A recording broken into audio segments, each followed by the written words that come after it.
Kasi ngayon ay 5:30 ng madaling araw. Bale, pinagpapatuloy namin mga trabaho rito, mga flashing.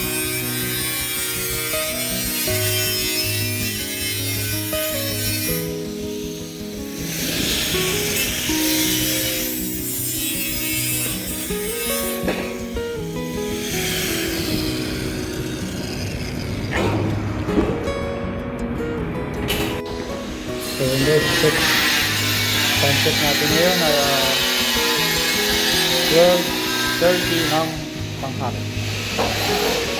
Yung bali sila, dalawang grupo sila ngayon naglalagay ng mga tiles sa mga banyo.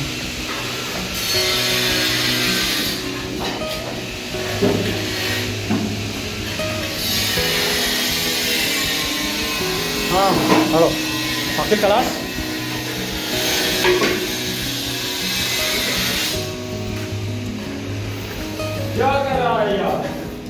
Malapit na silang matapos.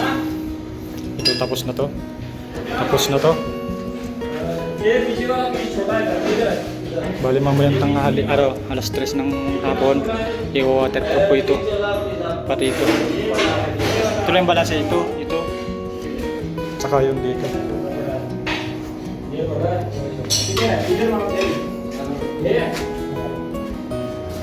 Ito pala, ito yung balanse pa. Hindi pa naka-waterproof ito. Itong areang to.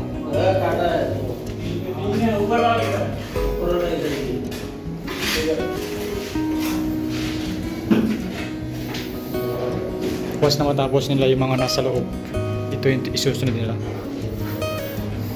sa labas. Tapos yung nandun din sa magsala area. So malamang mga yung araw matatapos lahat yan. Ito yung sa labas din. Pati yung dito sa labas.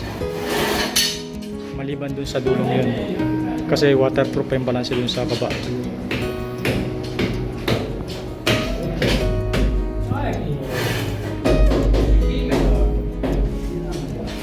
Yun o. At least nakatago lahat yung mga siroho. Ito buo siya. Dito lang yung mga siroho yan. Sa gilid.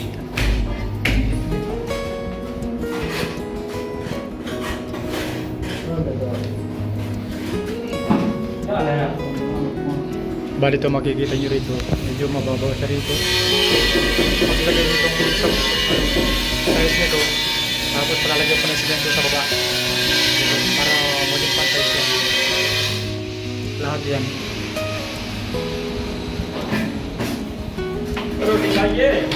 Tingnan nyo rito, awang siya rito. Kasi madali mabasag yan, kailangan maglagay mo ng simento, tapos lalagyan mo ng simento rito sa taas. Kasi pag nakaganyan lang yan, parang dami lang, katagalan maanis din yan. Kasi hinabol ko yung taas nito at saka ito. Kasi alanganin siya, kasi kung halimbawa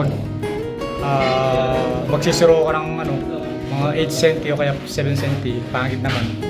Kaya sinabihan ko sila na isang kalahati siya. Yun, kalahati siya nito. Para uniform lahat.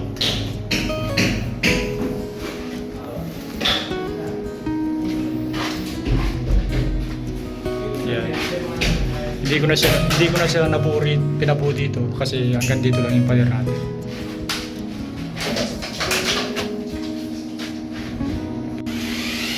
Yun tapos na silang lahat.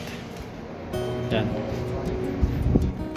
Bali bukas pinapalinis ko lahat yan, pati yung maglalagay sila ng grouting, patapos lilinisin lahat yan, tapos pwede na sila mag-start dito sa flooring.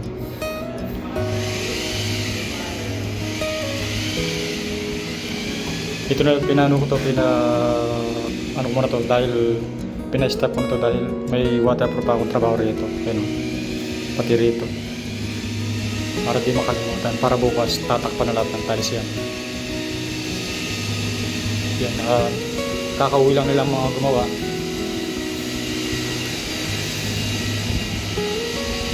So,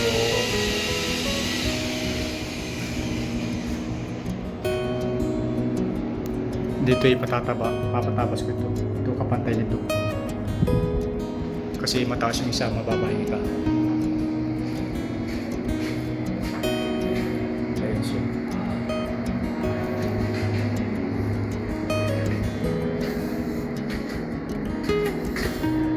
Tama-tama yung slope niya. Tingnan niyo yung tubig guys. Nandito sa sulok. Wala siya dito. Pati rin dito. Dito yung tubig. So paano muna yung update natin dito sa mga banyo guys. Paalam muna tayo.